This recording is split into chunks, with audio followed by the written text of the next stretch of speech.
Right, so welcome to episode 3, take 2 of Get Back to Your Day Jobs. Well, have you definitely pressed record? Yes, I have pressed record this time, I do apologise. I'm joined by Gibbo, and we still can't believe we've been commissioned for a 3rd episode. No, I don't know who signed us off for a 3rd episode. I think it was the chairman. He must have been busy at the time. He must be getting fed up with being minded. Oh, I bet he is with all the work that's going on down here. So, yeah, apologies that we haven't done anything since December. Been ill, haven't we? We've been very ill. I was really ill. If we played Ashton United on the 21st of December, I was staying in bed. Well, I was in bed when we played Boston. Yeah. I've not really felt spot on since Boston. And Emil's ill as well. Emil's really ill. Emil has missed like his first game in 20 years. Through illness. Unbelievable. It's just not good enough. I'd sack him to be quite honest. He's slacking. New secretary required. Who do you think he is? I mean, he's notepads down here. Actually. Really? Yeah. So if anybody fancies doing some carbon copy, submitting teams, all the different colours, we could get him on one week and tell us what all the different colours were. That would be a brilliant. Yes, we'll do that. We'll do that. Right. So we're going to talk quickly about the games we've had since last episode. So we beat Hyde United. Well, a bit of a disclaimer: there are some I haven't been to, so Carl's gonna fill it. He's really good at describing things. I am. So yeah, Hyde United got someone sent off very early for flattering in Gaz Peet. Just things you'd love to see. Sir Gaz Peet since 2010. While we're talking about Sir Gaz Peet, it will be his 300th appearance for the club against Whitby on Saturday. Will it? Yes. Oh, that'd be good. We can commemorate that. Yes. Hopefully with 3 points. Hopefully, and some fish and chips. Yes. Have you been to Whitby? I have. I did a Tuesday night game, 2014. I did Whitby versus Curzon Ashton. That's pretty special off the top of your head, remembering that. I've never been. Curzon Ashton won 1-0 with a Matthew Warburton goal. Matthew Warburton now plays for Northampton Town. He does? Yeah. Anyway. So yeah, Danny Lambert sliced the ball in the air on the edge of the box, and it's come down, and Gaz Peet's tussling with the forward. The forward's a lot bigger than him, and the guy leans into him. I'm okay with that. They fall over onto the floor, all fine. And when they get it up, it looks like there's a swinging arm. We've got it on video. It's blindside, so you can't really... Did he nearly kill him? Because the Hyde fans on Twitter, honestly, I thought an assault had taken place. It looked like a swing of an arm. People reacted. I think you can say they didn't appeal it. Was this far into the game? Do you think it made much of a difference? So it's hard to say, isn't it, when someone gets sent off after, I don't know, 5 minutes or whatever? I wouldn't know. Hyde are up and down, aren't they? They've had a couple of beatings recently. I speak to Berkey at Hyde when we do the league podcast, and I don't know, he doesn't know whether they're going to win or it is a very much an indifferent season for him. So I don't think Gaz Peet's to blame for any of that, but yeah. He likes being blamed though, secretly, he does. He loves the attention. So, not as much as his brother. No. He was ill Saturday complaining he was cold. Big lamp like that. Then we got the Barrow game, which I think will go down in history as one of our most famous. Yeah, I think we'll talk about that Barrow game for years. Yeah. Especially, it just looks like the National League title's theirs. It does. They'll be potentially playing Bolton Wanderers next season. Well, they will be. Let's be honest, Barrow will be playing Bolton Wanderers next season. Barrow will probably beat us as in Bolton. I don't want to throw in the towel yet. I still hope. Well, anyway. I can't wait. Well, I can wait. I don't want Bolton to lose to Barrow next season. No. But when they do, we can talk that Coles didn't lose to Barrow, but Bolton have. That's taking something out of it that I don't want to do, but... We'll come on to the away game at Barrow. Yes, we will. In a few. We've got all the fixtures actually written down on the camera today. We're trying to be organised. New year, new us. But what a club Barrow are. Oh, really nice. I would say out of all of the clubs, I mean, the years I've been watching Coles now, Barrow, one of my favourites. Bacup, I really like Bacup. Did Brent Peters at Bacup, did he bring whoever the manager was, Steve Pilling, did he bring them a bottle of champagne in? Like he never did. But I bet Brent would. I bet Brent would bring something even better than a champagne. I mean, yeah, but Ian Everett, he knew Brad had just got married. First thing he did when he arrived at the ground was give Brad a bottle of champagne. Fantastic bloke. And straight away, it just sets the tone, doesn't it? Yeah. You don't think, these are arseholes. Well, there was a couple of comments from the supporters about us being like Holker Old boys. And the fact that our players didn't have their names on the shirts, which I asked them, who are they? Some sort of non-league Real Madrid. But the thing, they brought a lot of fans, and 99% of them, they were dead nice. Yeah. It was just a comment. I was having a bit of a laugh with it. I mean, I think we had a collection bucket on the bar. They ended up putting about 70 quid in it, Barrow fans, because something to do with minibuses. Didn't need as many, so they had some money left, so they put it in our local charity thing. And, nice. And then when we went there, they were dead nice. A club who, they just know how to be nice to people. A bit like Gainsborough have been as well. Gainsborough, a nice club. They were. But we'll come on to them in a moment. They were indeed. Clubs who were also really nice. Radcliffe Borough, we lost 1-0 there. You can't call them Radcliffe Borough I can call them what I want. Yeah, we lost 1-0 to Radcliffe. It was a really tight game, wasn't it? Louis Meyer's first game, and him and Tom are a handful. Well, so I was thinking about this before. They look like a young Kevin Davis and Henrik Pedersen. Who do you reckon's which? Well, that cross that Tom Bedlam put in, and he's created both of Louis Meyer's goal, so I think he's Henrik Pedersen. I think as Tom is the Bolton fan, he'll settle for Henrik Pedersen. But if he wants to be Kevin Davis, he can be. He can do whatever he wants. Yeah, he's Tom Bedlam. Yeah, but that Radcliffe game, they took the chance. They did. We didn't. Right at the end. Paddy Wharton nearly scored at the end. I loved it. I love if you're losing 1-0 to say, you know, keeper, up you come. If that would have gone in, I'd have weed. There'd have been wee everywhere. It would have been a long time since a league game in December was levelled by a keeper. I've never seen a goalkeeper score live in a game. Have you not? And I've been to 954 matches. And I hope by the time I leave this world, I get to see a goalkeeper score a goal. No, I don't know if I saw Jim McDonough score against Burnley because I was too young, but I was possibly there. I don't remember. Yeah, he played for Bolton in the 70s. Oh, right, sorry. Before you were born. Yes, the Radcliffe game. We could have maybe scrambled a point, but yeah, you know, there were no complaints. There was nothing in it. But then we played Lancaster. I wasn't at this one either. I don't know where I was. Was I in Copenhagen? Possibly. Yeah, I was throwing fireworks in Copenhagen. Is that allowed? Oh, there's no organised fireworks displays. You buy them on the street and set them off yourself. People were firing them at each other for a laugh. Hilarious. We should have that here on bonfire nights when we make a fortune. Or when we play Ashton United, let's do it then. No. I think we're trying to play that down a little bit. Oh, sorry. Don't mention the fireworks. But he's just as a fireman, so he can deal with it. Yeah. We've got it all sussed.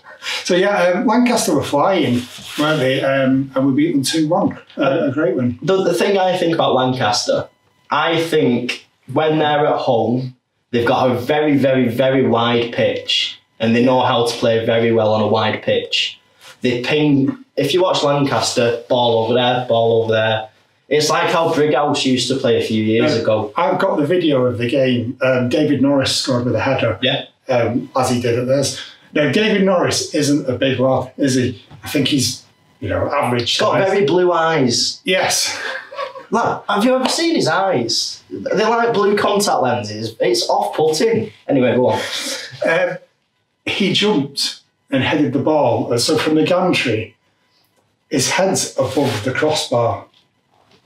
And I don't know how you do that. You know the Cristiano Ronaldo where You're not saying David Norris is like Cristiano Ronaldo. Yes, I am. I'm saying exactly that in the heading department. That's praise indeed. We might have to tag him in this one. Or that'll be like tapping him up. Well, it goes on, doesn't it? He could be the Juve to the Pedersen and Davis. I'll have to stop talking about Bolton because we're not just a Bolton club. We've got a lot of United and Wigan fans as well. Yeah, we don't care who people support. No. It's Coles and whatever. So then we went back up to Barrow and you had a better... we'll do the Warrington game first. Yeah, because that was first on the list. Yes. Always helps. They took the lead. I don't know if it was deserved. They were pushing, weren't they? And we started really well, though. Yeah. At the point, I thought, we could batter these here. We could batter Warrington. I thought, no, don't be silly. Running away with yourself. You're still hungover. I think you were the only one. Was it Ben Garrity? Launched it across. That name rings a bell. It went right in the top corner. So somebody said to me the other day, he's one of the best defenders in the league. Yeah. I thought it was a midfielder. It could be. Midfielder. But I don't know. There's this high opinion of Garrity, and up until the point he scored against us, I hadn't really heard of him, but could well be one to look out for as we go on. Yeah. And then in the second half, they had chances to finish the game off. They Jordan Buckley had just signed for them from FC United, who used to play at Earlham, missed. He'd be disappointed, won't he, with the chance he missed. And then Danny Laugh with that header. Just a bullet header. Yeah. The way it's the But you could just tell he wanted it. Yeah. And I think the support behind the net, that half, really helped the lads that day. Yeah. Because I reckon we took 140, 150 to Warrington that day. People we'd never even seen before. Yeah. Joined the journey and thought of some of that. And everyone's huddled behind the nets underneath the roof. Yeah. And singing. And we have a theory, don't we, about roof stands. We do. We like shooting towards a roof stand. We do, because of the noise. Yeah. The noise really reverberates, I think. Oh, I like that word. Yeah. It's like the sound reverberating now around the changing rooms and into the showers. But last is horrible. No, but like Cleethorpes away. Yeah. We said first half at Cleethorpes, we were shooting towards that tin shed. Yeah. To the point not everybody could fit in it. Yeah. And then second half, it was you were squeezed onto the pitch, weren't you? I was forced onto the pitch when we scored, and we got a fine. Outrageous. 140 quid it was. I didn't even go on the pitch. I wish I'd have made it worth it now. It's like running around with everything off. I'd have still been fined as much. You might as well make it worth it. It's like getting sent off for a tap. If I do end up being squeezed onto the pitch again, I'm going to get every penny I out of look it. forward to it. Obviously, we don't condone pitch invasions because it's been a few years now, but I think the FA do keep a record of what happens. Yeah, Joseph Gibbons Atherton. No, because I think we had a fine for the flare at Eccleshaw or like a warning. Yeah. Then the next one was that at Cleethorpes. Yeah. And it just keeps going up each time you get in trouble. Ouch. So no going on the pitch now. No. Anyway, to talk about stands. Yes. At Cleethorpes, we were then shooting towards the open end. Yeah. Just like a cage with a rope behind it. And the atmosphere drifts off into the North Sea. Yeah. Literally. Yeah. I blame part of the defeat on that, the fact that we weren't huddled together. And it did go very flat, didn't it?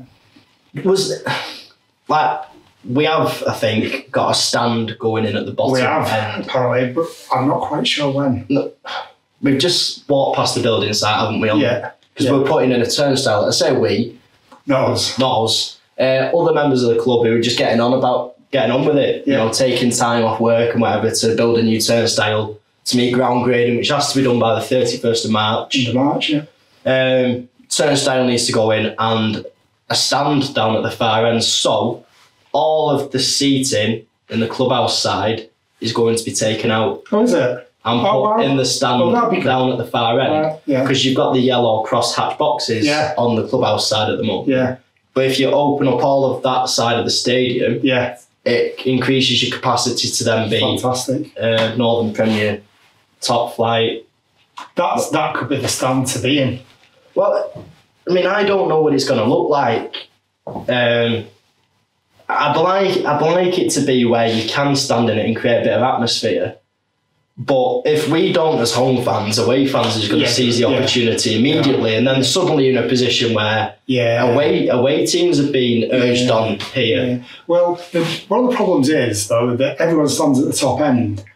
And you saw it at Radcliffe last year, you know, when people are mingling together, aren't they? And the team's kicking that way and they score. And it can be a bit of a flashpoint, can't it? So it would be better if people had a stand, you know. Are you suggesting that Atherton Collieries need segregation at home games?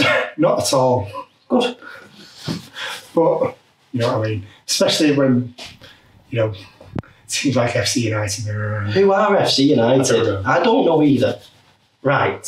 I've never heard of them. Who are we playing next? Right, so then, where are we up to? What, we're into Barrow? Oh, Barrow, right. So you made it to Barrow then? Well, my shoes are still really muddy because... So, finished work at 4:15. I was on the minibus at 4:30. Prosecco, Guinness, whatever you want on a Tuesday night to Barrow. We were going past Botany Bay. Minibus started this clicking noise. Really? Botany Bay? No, it started clicking. Yeah. And then every time, acceleration. You think, no, this isn't good, this. When we get near a Lancaster thing, and then suddenly pulls over and the gasket is gone. We went past you, but we didn't see you. We would have waved if we had. But I think Emil had gone, hadn't he? Well, we're all pulled over, and he hadn't even pulled over that much off the motorway. So these lorries are going past, just swaying. And then I said, I'm not sitting in here anymore. No, so immediately. I walk up the embankment, I take my crate of Guinness with me. And priorities. I didn't really tell anybody else that the embankment was as slippy as it was. So I'm stood at the top, so oh, come on, and everybody's there sliding up it, there's people falling over. It's like total wipeout. So I stood there for an hour. I mean, we got there in perfectly legal manner in the end. And then after the game, the new minibus that turned up, that also broke. Wow. The accelerator belt went on that one. So we had 2 minibus breakdowns in the course of an evening and we lost 2-0.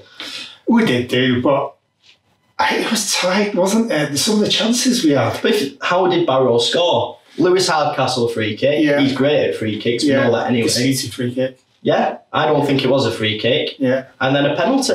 Yeah. And I know it wasn't the full strength team again. John Rooney didn't play against us or wasn't even on the bench for either game. They didn't go full strength against us. They shouldn't need to. No. Should they? No. But no, I was quite happy with 2-0. Yeah. Because it's just an enjoyable day. Really good. I mean, I got there at 7:30 and submitting our team like I have to. And for those who could be there at 7:30. Well, I missed the first 20 minutes. Did you? Yeah. Well, someone had to submit our team.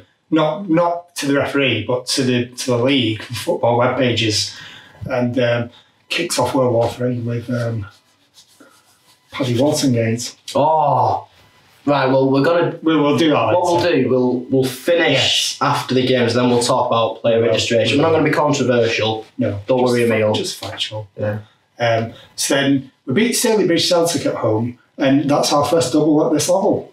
Yeah, so first time we've beaten a team twice at this level. Because we beat them, was it 2-1? 2-1 in September? Possibly October. Tom Bentham's former club as well, Stalybridge. Yes. He had a little spell there. Did, yeah. I don't think he played loads of games, but he still played there. So yeah, 3-0. That was when Henrik Pedersen and Kevin Davis managed to link up. That cross from Tom. Sorry to compare it to Bolton goals, but it was Andy Walker, John McGinley.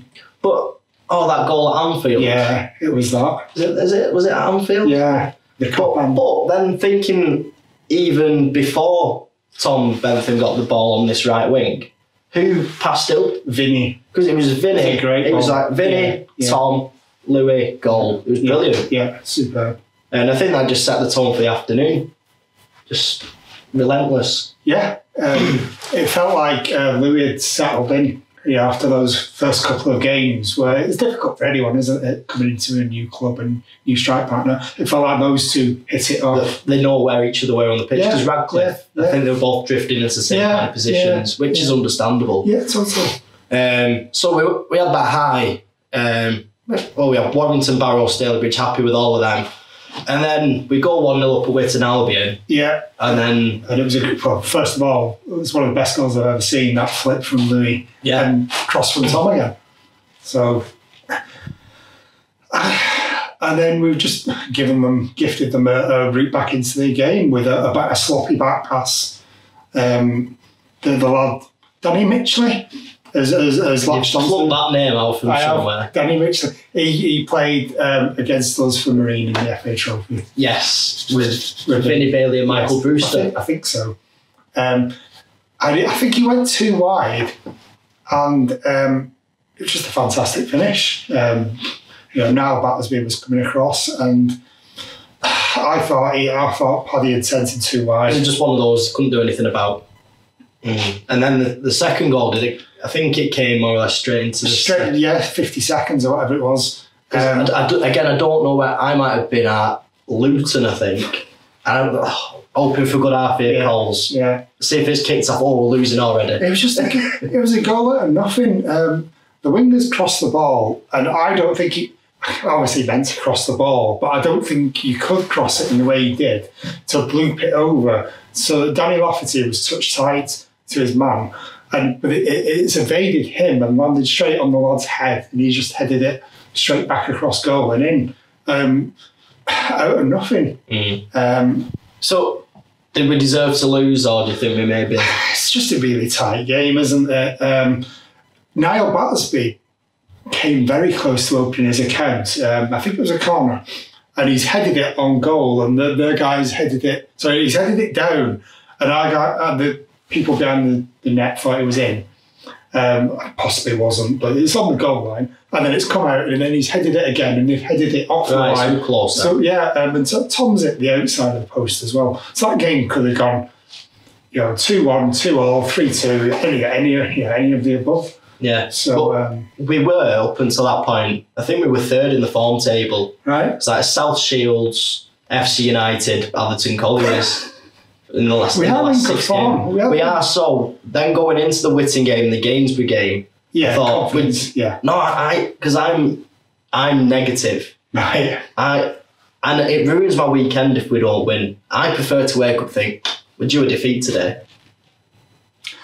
I always just for my personal emotions, so I don't get we're going to beat Gainsborough today, and then obviously it's not the right approach for players and coaching staff and everyone talk. No. But that's my own personal approach. I'm sure I'm not the only one, because I'm always a glass half full person anyway. If I always think the worst is going to happen, I can't be disappointed then. Well, I looked at the fixtures today for the rest of the season, and he needs to get a life. I do. I'm looking at FC United away is going to be difficult. Baseford away is going to be difficult, and then South Shields at home. South Shields is going to be difficult, and all the rest of the games, I'm thinking we could win that. I think we do something against South Shields. Well, yeah, because we've never played badly against them. No, they're just very good. Well, South Shields did lose to Wetton. South Shields are beatable. Why can't we beat them? Well, we can. Especially there'll be a great crowd on here that day as well. We're got a stag do on here. There's 30 of us. You got to go in the stand with the Tom Cricket Club lot. Well, if they're there as well. No, but if you think, I don't know who the other local clubs are playing that day, but South Shields, they haven't played here on a Saturday yet, have they? No. Because last time they came, it was a Tuesday night, so there might be quite a lot of South Shields fans wanting to tick us off. Yeah. Because they did come down for the Saturday game and it got postponed at 2 o'clock. It doesn't count. No, it doesn't count. You need to see a ball kicked. That comes to the official ground hopping police, that does. I think it's a niche section of their support. Oh, I thought you meant ground hopping was niche. I was like...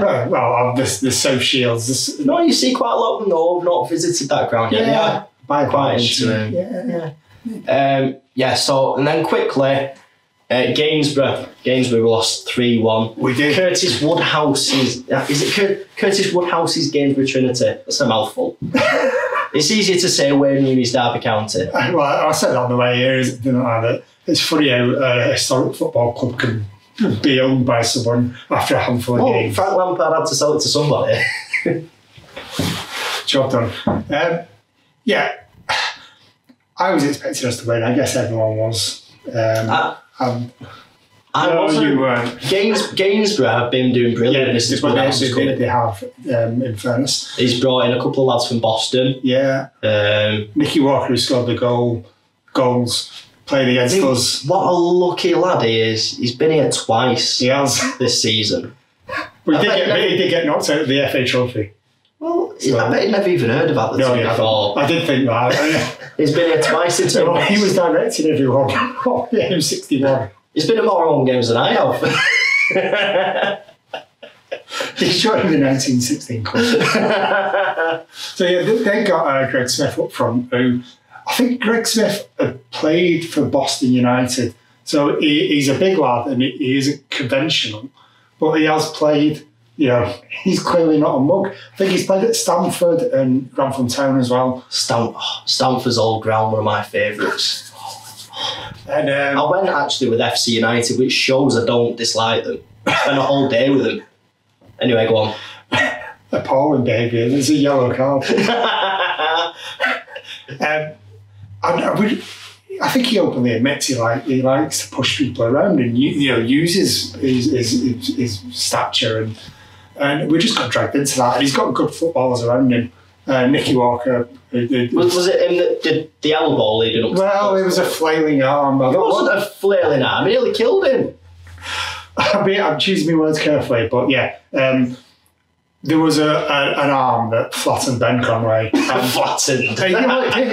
He was in a heap on the floor. The referee saw it. Yeah, we've sent that to the referee. He asked for that footage. Why didn't see it when he was directly in front of it? He's asked for it. Well, yeah. Just there, look what I didn't give today, lads. Well, he put it on his Facebook account. So look at this advantage I played. It was like the referee's LinkedIn or something. The Barrow game, the referee's assessor was here, wasn't he? We sent that footage in as well. So these things get seen, and I love sending footage when the referee's made a bit of a cock up. Because I think it's too easy to give decisions against Atherton Collieries. Is the long and short of it. Mm. But I think we're too nice at times. I'm sure if these decisions went against other clubs. The thing is, specifically that first goal, the guy does put himself about, and Brock was questioning the referee. So the referee came over to impose his authority, and then the arm happens 10 seconds after that, and I think he's just not giving it because he didn't want to, be seen to be influenced by people having a go at him. So I believe he saw it, and I can't. After they've just been having a go at me, I can't give that. Yeah. I don't know. It's just too easy, isn't it? There's been a lot this season, but I'm sure if we put a video together of every single club in the league, there's been daft decisions given against all of us. Yes. But my favourite decision of the whole weekend was the Garth Town player. Yeah, received 2 yellows in one move. Fair enough. Brilliant. Yeah, off you go. Get him into our league, that referee. That was brilliant. Yeah, he'd have bottled it when they just given him the one. Oh, I don't know. But one of our referees who looks like he's been promoted, Christian Silcock, he was at York City on Saturday. So nice to see our referees doing well. It is. You've got to do well to be promoted, haven't you? And the thing is, when the referee is assessor is here, they referee differently, don't they? They're under pressure. And I think that's why the Barrow game, the red card didn't get shown, because I think he had a niggling doubt of it. If I send him off and the assessor's here and I'm wrong, then I get marked down. And actually, it was completely the other way around. It was a red card, and the referee's assessor thought it was a red and told them so. But you would have thought a bloke who sent off a team of Yeovil Town ball boys, You would. Yes. booked our substitute, sent off our striker for second yellow for celebrating, would love to give a straight red for a last non tackle. You would. But never mind. It's a funny old one. Right, so that wraps up. What is it? Is it December to January? Yeah. There are a lot of games, aren't there? And Jurgen Klopp has the cheek to complain. Well, if we win tomorrow against Stalybridge Celtic, we've got 8 games in February. We're not having a winter break. So that was a Josh Messer. That he's at these a few times over the years. So we'll have a break and move on to part 2.